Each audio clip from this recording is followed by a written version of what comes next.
Great. So I'd like to welcome Ashley Dalton. As Andrew said, she's the Undersecretary of State for Public Health and Prevention, and I think we all really appreciate you coming along to Salford today, Ashley. Thank you. And some of you may know that because of Ashley's expertise and her lived experience, she's been asked to develop a national cancer plan, which I think has been really well received. So congratulations for that. And we're really pleased that you are also turning your attention to an action plan for brain injury, acquired brain injury. And it's something that's been under discussion for a long time. So thank you for your commitment to sort of putting this plan forward. We're really excited and looking forward to making a difference to improving outcomes for people with brain injuries. And we know the enormous cost, as Jennifer's just explained, the cost to the UK of £43 billion, which is an extraordinarily high number. So I'm going to hand over to Ashley, who's going to talk for a few minutes, and then we're going to answer some questions which people have put forward in advance. So I'll hand over to Ashley and I'll be back in a moment with the questions. Lovely. Thank you. Thank you so much. And I'd like to really start by thanking Chloe and the rest of the UKABIF for your kind invitation to speak at this summit. Look at this. It's so grand, isn't it? I feel like I'm at the BAFTAs or something. And I also really want to thank UKABIF's help on the report from the All-Party Parliamentary Group for showing how much brain injury costs the economy, which we've already looked at some of those figures. But in terms of the specific costs to our economy, that's estimated at a staggering £15 billion a year. And that, of course, comes alongside the very human cost of brain injury on people, on their families and carers. Well over 1 million people are living with the effects of a brain injury, and people can struggle to live their lives and often feel that the system, which is meant to be there to help them, is actually working against them. But you all know this, of course. But what I'm here today to say is that this government gets it as well. We need a government and an NHS action on acquired brain injury now more than ever. Not just for your sake, but for the sake of our growth mission and for the sake of the wider economy. So today I wanted to talk specifically about two plans. One that's already here, our 10-year plan for health, which we published in the summer, and another one that's coming, our ABI action plan, which will be published in the coming months. So let me just focus on 3 ways we're reforming the system to make things better for people with an ABI through our 10-year plan for health. First, for too long, people with an ABI have experienced gaps in service provision, particularly in terms of joined-up care from multidisciplinary teams, single points of contact and timely rehabilitation, especially in community settings. Secondly, for too long, people with an ABI haven't had enough say over their own care. But our 10-year plan has committed that by 2027, 95% of people with complex needs will have a personalised care plan. This will help people with an ABI to work with their clinicians so that you can set health goals and access services that are tailored to your needs.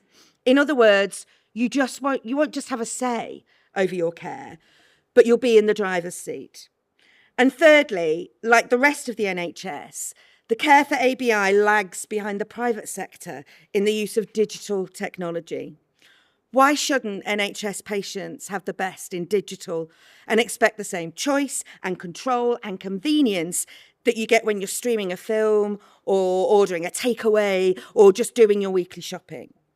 So our 10-year plan commits to digital transformation.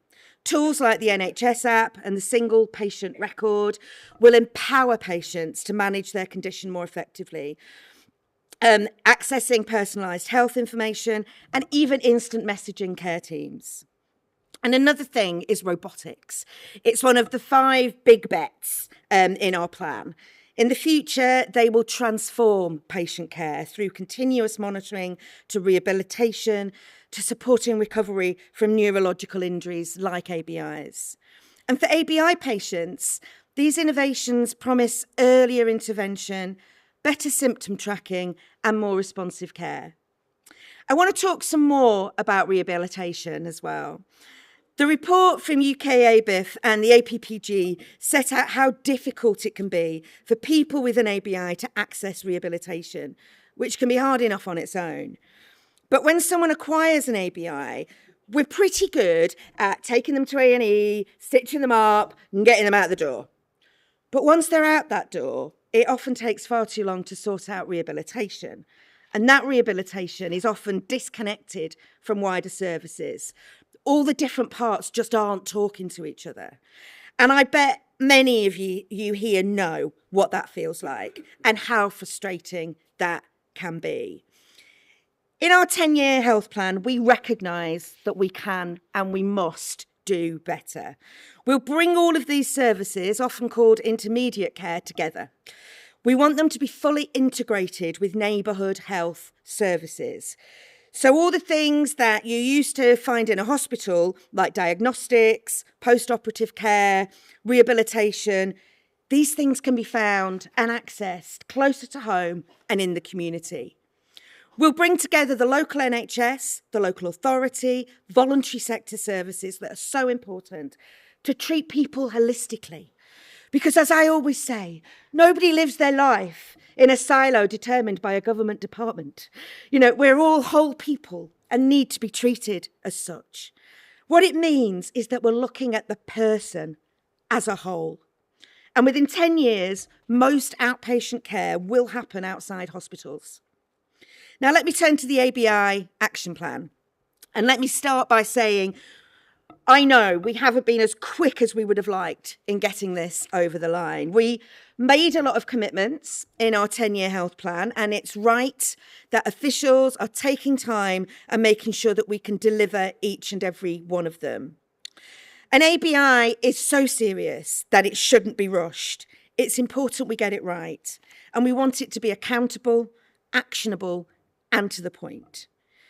But also we want to make sure that we develop that plan with you, not over your heads.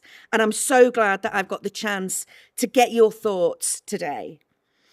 One of the biggest challenges I want us to try to address in the plan is how we bring the best of the NHS to the rest of the NHS. So wherever we see something going well in treating or supporting people with an ABI, I want us to be able to share that across the country. And it's actually much easier said than done, especially when services are devolved to local players. But this summer, NHS England published a landmark new paper called, you ready? Specialised Neurology Services Service Specification for Adult Care. There, it's catchy, isn't it? But what it means, importantly, is that for the first time, it sets out a minimum service requirement for specialist neurology services and for core ICB Commission neurology services right across the country. And I know it's probably a bit of a pipe dream to expect complete equal neurology services for everyone, everywhere, all at once. But what these minimum requirements will do is put a floor under the care that people with an ABI can expect. We're saying this is the minimum you need to offer people. If you can do better, by all means, get on with it, do it. But this is the very minimum. And we need that service specification to be universally implemented.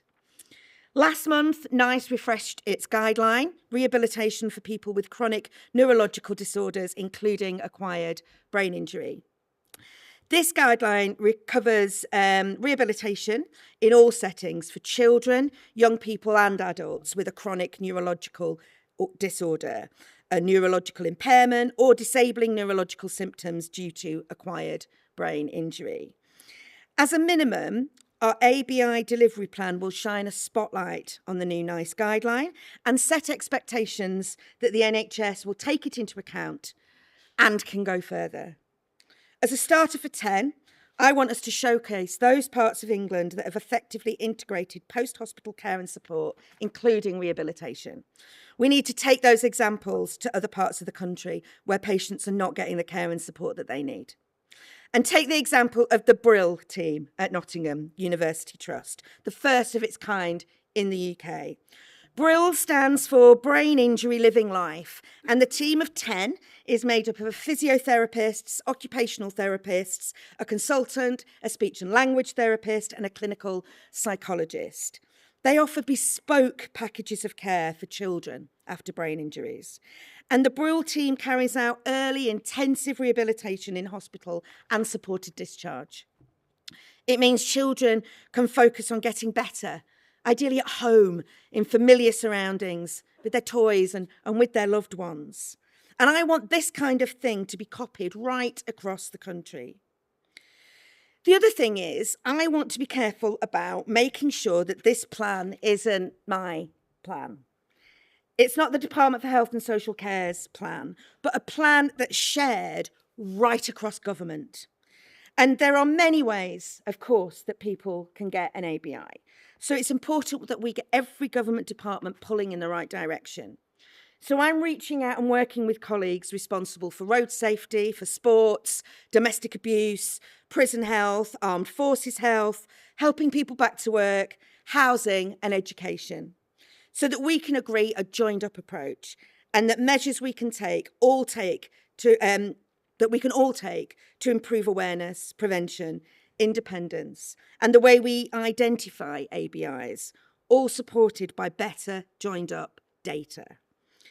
But I promise that those other departments, they're not just sitting around waiting for the ABI action plan to come. There's already a lot of excellent work happening across Whitehall. Justice ministers have committed to publish the final update of their neurodiversity action plan later this year. Transport ministers are currently publishing a road safety strategy that should help to bring down the number of road traffic accidents. And education ministers have been engaging with the National ABI in Education and Learning Syndicate, known as Enables, which was set up to look at the ways teachers can better understand kids that are learning with an ABI. And I'm also speaking to DCMS ministers about how we can point people towards their concussion in grassroots sports guidance on the NHS website. But before I finish today, I have 3 asks of you, our friends and our partners, to work in this place. First, we're refreshing the NHS workforce plan. And there is an absolute wealth of experience in this room that I want to make sure we tap into. There's challenges in the neurology workforce that many of you know all too well. So please respond to that call for evidence. It's not too late if you haven't already done so, and it will be open until the end of this week. Secondly, to the researchers in the room, NIHR has invested about £7.5 million into ABI research so far. £1 million of that money went towards the Brain Injury Health Tech Research Centre, £3 million through the Eye for Eye FAST Awards, more than £250,000 for their Heads Together programme, and £3 million for the Global Health Research Group on acquired brain and spine injury. I mean, that money is being well spent, but we do need to do more. So to those researchers in the audience, please do keep applying for funding through the NIHR. We'd love to see your proposals. And we have a new minister in post, Minister Ahmed, who's the new Minister for Innovation. And before becoming an MP, he was a surgeon and a researcher. So he's working hard with his experience as well to make the UK the best place in the world for life science companies to set up shop. And third, I know this summit is UK-wide, and I'm sure there are representatives from all 4 nations with us today. So please keep building across all 4 nations of our United Kingdom. We want to reset our relationship with the devolved governments, and we're doing some of this through the new UK-wide Neuro Forum, which gathers all 4 health departments, health services, and the neurological alliances to address neurological challenges together, and that includes ABI. I want to thank you all for listening to me today and for giving the government a fair hearing. It's so important that we have these meetings because you have the expertise. And I want the ABI plan to be your plan, a plan that we build together. I want you to have your say. And as someone I want to be that someone who is making your voice heard in Westminster. I've asked officials to keep working with UKABIF, the APPG and all our ABI partners to keep building bridges and to keep the conversation going. Let this be the beginning of that and not the end. I want to wrap up by saying this. So, too often, folk assume that people with severe brain injuries, people living with cancer like I do, people with any long-term condition, people make this assumption that we've got nothing left to contribute and they write us off. When I was first diagnosed with metastatic breast cancer, within seconds, I was being told about what benefits I could claim and how to talk to my employer about giving up work. But what if we want to keep working? On the way in today, into the Lowry, I noticed the exhibition about Quentin Blake, the famous illustrator, who brought Roald Dahl's stories to life. And Roald Dahl had a brain injury when his plane crashed in the Second World War, and his son, Theo, also suffered a brain injury when he was a baby. Imagine how different the world would be if Roald Dahl had stopped working after his plane crash. After his son's injury, he even invented a machine that would drain some of the excess fluid from his son's brain. And today, the Roald Dahl Marvellous Children's Charity supports children with acquired brain injuries right across the country. Their nurses do fantastic work, including at St Thomas's Hospital, which is right over the road from where I usually sit in Parliament. But my point is, we've got so much to do. We've got so much to do, and I'm just getting started in this job. And I can see at this summit, and from some of the messages I've heard already, that you're just getting started too. So let's work together. Let's build the best plan for ABI that we can. Let's own it and deliver it together. Thank you.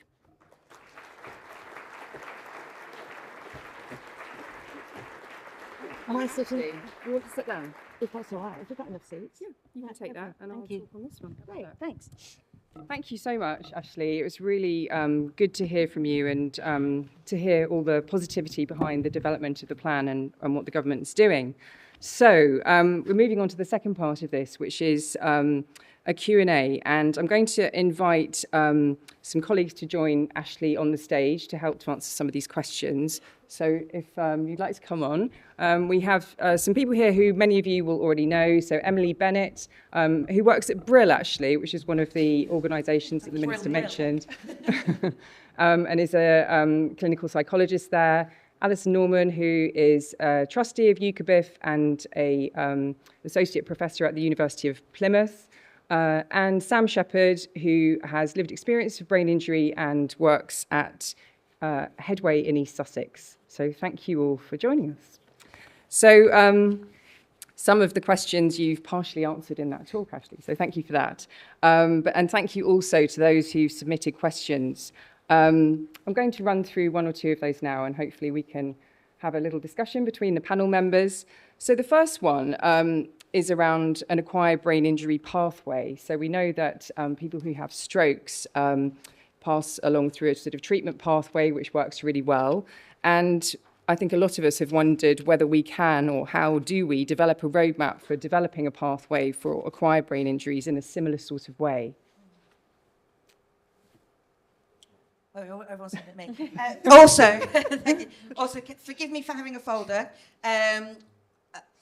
I'm currently on chemotherapy, so holding things in my head can be a little bit difficult, so I do tend to write them down and so that I can prepare in advance, so forgive me for that. I think when we talk about the pathway, I think that is really important, but also what I was talking about earlier, and I think is really important, is that we make sure that everyone's getting that personalised care plan. Little personal story. I recently had to go and see a gastroenterologist who was furious that I turned up because the GP had recommended me on whatever pathway and that didn't seem to fit. And he literally sat there going, "But this isn't the pathway they've put you on." And I was like, "Could you look at the patient rather than the pathway?" Which apparently seemed to be something quite radical. But I think it's important that we have those pathways in place and that we develop that. But I think it's also really important that we don't get stuck on them and that we make sure that people have that holistic and personalised care plan that works for them. Sure. Has anybody else would like to contribute to answering that question? I'd just like to say I think you're absolutely right. I think the problem that we have at the moment is that there's this disparity, that if you end up in the stroke pathway, you get access to an awful lot of rehabilitation and support that you might potentially not get access to if you have something like a traumatic brain injury. But you're right that what we need is an approach that, whilst there is a broad structure around that, takes into account those individual factors. The other issue is not utilising the stroke pathway properly. Yes. Because it's about diagnosis and it should be about symptoms. Yeah. And having services co-located where they're in existence already is the sensible thing to do with NHS resources, and it's good for people with both acquired brain injuries and a stroke. And there's a huge area of shared terrain between those people. Yeah. And of course, what I was talking about earlier in terms of, the best of the NHS to the rest of NHS, actually across the country there are people that are reporting that they're not getting the service they need through the stroke pathway either. My dad had a stroke, so it's something I'm quite familiar with as well, trying to work him through that. So I think it's about that, making sure that we're harnessing that expertise and those services for people that need them, not necessarily, like you said, defined by your symptoms and your need, not the condition that we've named it as. Absolutely. I think I'd probably also be keen to just add in there that for paediatrics, there's very few pathways at all. So where the stroke pathway does exist for adults, there is nothing comparable for paediatrics.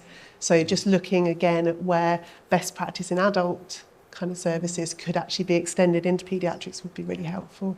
And the specific best practice for paediatrics, because they're not smaller adults, are they? Absolutely. Despite what they think. Thank you, everyone. That's great. And we did touch on sort of what else is happening within the government and the fact that it's not just a sort of health and social care issue. And we know that many people, including children and adults, can experience various sort of difficulties that lead to involvement with the justice system and homelessness. And I just wondered how we can sort of join those dots more effectively between government departments. And you have said that there is work going on, but as we all know, there is a slight sort of siloed effect. And what can we do to improve that? Yeah, there really can be. And going into government, we realised that, that the siloisation, if you will, was far greater than we'd anticipated. It's one of the reasons why this government has set up something that we call a mission-led government, and the purpose of that being that we all work across departments to actually deliver outcomes for people. And I'm constantly talking about, it's about the outcomes, not the outputs. Like I said earlier, nobody lives their life in the silo that's defined by a government department. We've got to work across those departments, and we're actually starting to do that, I think, remarkably well, in a way that's never been done before. We have these mission boards where people from across government departments, ministers and officials work together to understand what we're trying to achieve. We're putting in things like we do joint bids in terms of the spending review. So we say this is how we're going to work with education on this particular issue. So working across those departmental sort of corridors, if you will, is actually really important, and it is actually starting to happen. And I think, but it's all about relationships and having those conversations. And for me, it's very much about, and I see it happening, with ministers actually taking responsibility and saying, do you know what, this isn't something that we can just leave for the Department for Health and Social Care. We've got a responsibility. But in the Department for Health and Social Care, we recognise that we've got a responsibility as well. So it's all well and good saying, DCMS have put together some information in terms of grassroots sports, but we promote that through the NHS website, and we work to make sure that people are aware of that information wherever possible. So we're starting to get there, and I think the actual proof of the pudding will be as we start to see the outcomes, rather than the divisions that maybe have been seen in the past. Thank you. That's really positive and good to hear. I know that Sam, as I said, works with Headway in East Sussex, and I know that you sort of spoke a bit about the neighbourhood. All of Sussex. Sorry, not East Sussex. The whole of Sussex. All of it. Apologies. So the next question is really about third sector organisations, such as Headway Sussex and Headway groups and branches in other areas. And we know how vital they are in supporting people with acquired brain injuries. How can we ensure that they're part of these sort of neighbourhood plans, and how quickly do you anticipate those coming together? I mean, I'm going to say, Sam, how do you think you should be part of those neighbourhood plans? No pressure. Money would help. Money, basically. Having ears of commissioners and commissioners understanding what brain injury means. Yeah. Understanding it's a lifelong condition. So I lead and have led a number of services at our local Headway, but I've also been a service user at Headway. So I've had community outreach for a number of years. I was very significantly impaired because of my brain injury and because of the battles around getting a correct diagnosis of the particular syndrome that I had as a result of it. But that whole thing about community integration was really key to this. Yeah, to living a life again now. So Luke's here. Luke's in. I'm surprised he's not started heckling yet. Still time, Sam. People are often coming and saying, the only person who's got me through my brain injury is Headway. I was discharged from hospital with the sense of, I've been assessed as able to make a jam sandwich, and now I've been discharged, and I don't know what to do. So Headway's, and this obviously this is wrapped up in my bias to some extent, but crucial to people moving on, and also to strengthen the system, making sure that social prescribers and GPs and social workers and everybody understands the nature of the impairment and how it presents in people. Yeah, absolutely. And I mean, my background is working with voluntary sector as well, and it's one of the reasons why in the 10-year plan we put in something called Diagnostic Connect, which is, it's going to take some time to roll out, but the concept is that anybody that gets diagnosed with a long-term condition of any kind really should be able, in that when they get diagnosed in that acute setting or in the primary care setting, depending on which it is, will get information and a direct referral to the relevant voluntary sector organisation. Because it's not rocket science, is it? That actually, if somebody says to you, you've got an acquired brain injury, this is the sort, here you go, this is the information, we've made a referral to Headway, and this person's going to be in touch with you. Or whether it's cancer and Macmillan or some of the more specific cancer voluntary sector organisations. Because what I said earlier about, the neighbourhood health service, it's not a building that we're going to build in each neighbourhood and put some clinicians in it. It's about people being able to access services locally. And I cannot fathom how we do that without a real partnership with the voluntary and the community sector.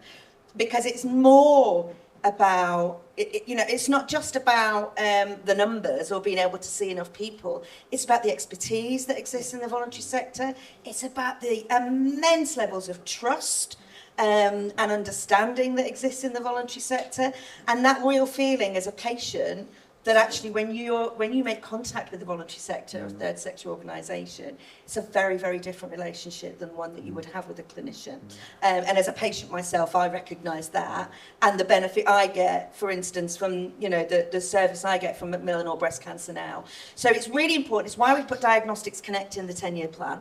It's why we talk about neighbourhood health, and it's I want to make sure that all voluntary sector organisations are involved in us building this plan.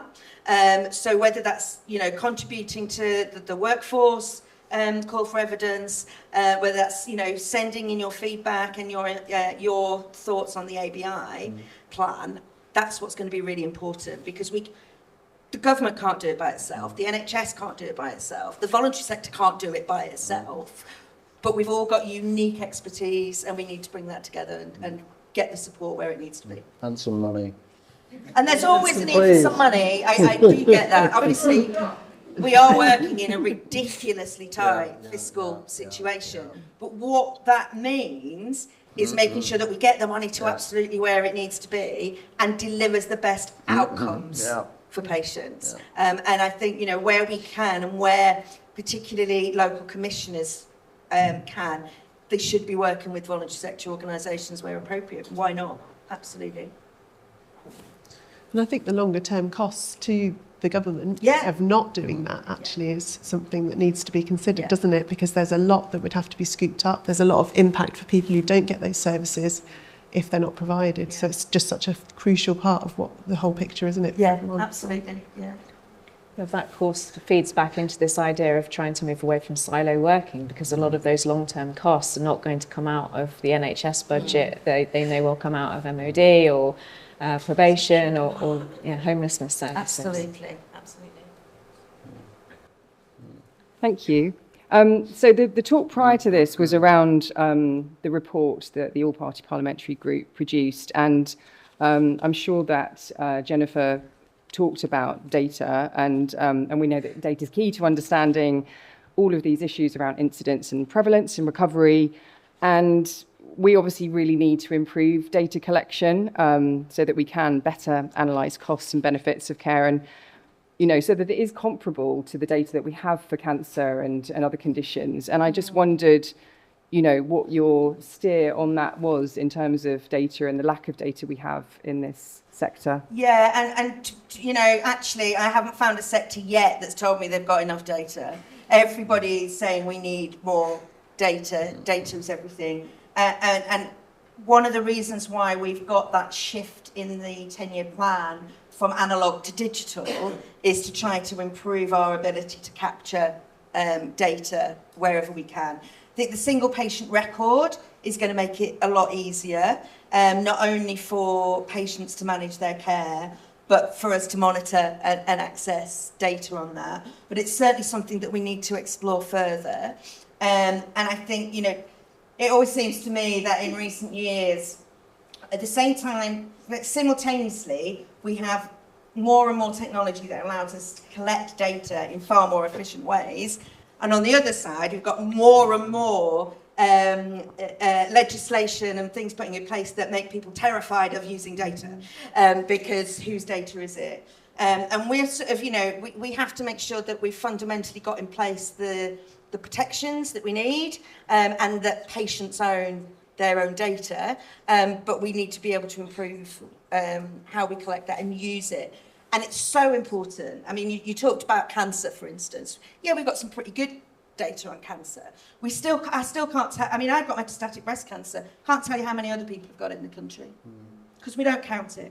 And that's something that we need to start tackling right across the board. Where we can count stuff, we must count stuff.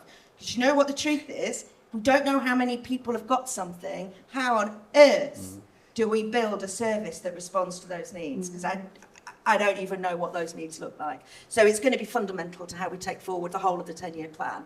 And that's something that we need to address in the ABI plan specifically. Great. I think just to emphasise... Please tell me more about that. Yeah, and just to emphasise how that really needs to be cross-departmental. So from a paediatric perspective, thinking about education, for example, so the children may be identified within health settings, but then tracking them and monitoring them into education and the SEND system, where there is no way of identifying children with an ABI, is a huge issue. So it really needs to happen across all of those different settings. And transition from child to adult services as well. Absolutely. And making sure that all the partner agencies and all services are ready to support that, so the way people become lost in the system. Yeah, and we're really acutely aware that tends to be that transition point for a lot of people where things go wrong in a whole range of conditions.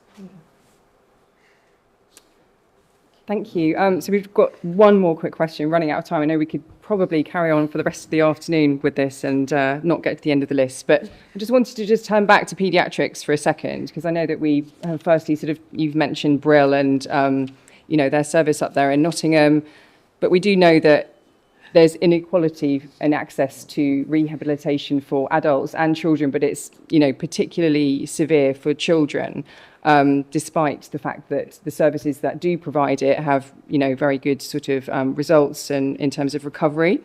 And I wondered if the government, what steps they might take to sort of expand this evidence-based sort of paediatric neurorehabilitation for children with acquired brain injury, so that we do get a better and more consistent service across the UK. Yeah, and thanks. I think I mentioned earlier that NICE published the guideline in October on rehabilitation for chronic neurological disorders and ABI. And that does cover rehabilitation in all settings for children, young people and adults. And whilst it's not mandatory, there is an expectation that is the minimum, and that commissioners and service providers take those guidelines into account when they make decisions.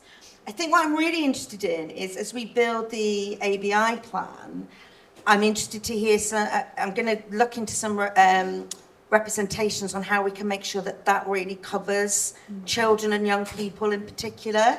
It's something I've worked really hard to make sure we do in the cancer plan, which we'll be launching early next year, which has got specific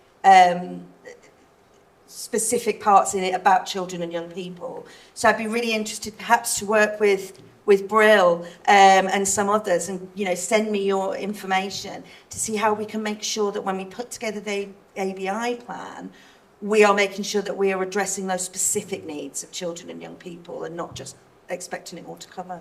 That would be brilliant. I think we've got some really good models around the country, but it's pockets of great practice, and it's a postcode lottery at the moment. So just finding ways to talk about how we can really expand that out, so children have got access to really good rehab that they need and they deserve. Would be brilliant. Sharing that information, because you know what it's like. There's some great things happening somewhere, but who's got time to go and have a look? Because everybody's in their community doing the best that they can with the resources that they've got, and sometimes it's really hard, isn't it, to look up and see what's going on elsewhere that you can learn from, because people just don't have the time and the real resources to do that. So if we can help highlight some of that as well through the ABI plan, I think that would be really good. We'd love to host you. Come and visit if you thank fancy you. Thanks so much. We've run over slightly, so we'll wrap it up there. But I wanted to thank you so much for coming, but also to thank you for inviting everyone here to feed into that plan, which is, so necessary. And I know that we can help to provide a sort of a channel for that, as well as people contacting the department directly. But I would just like if everybody could join me in thanking Ashley for joining us today.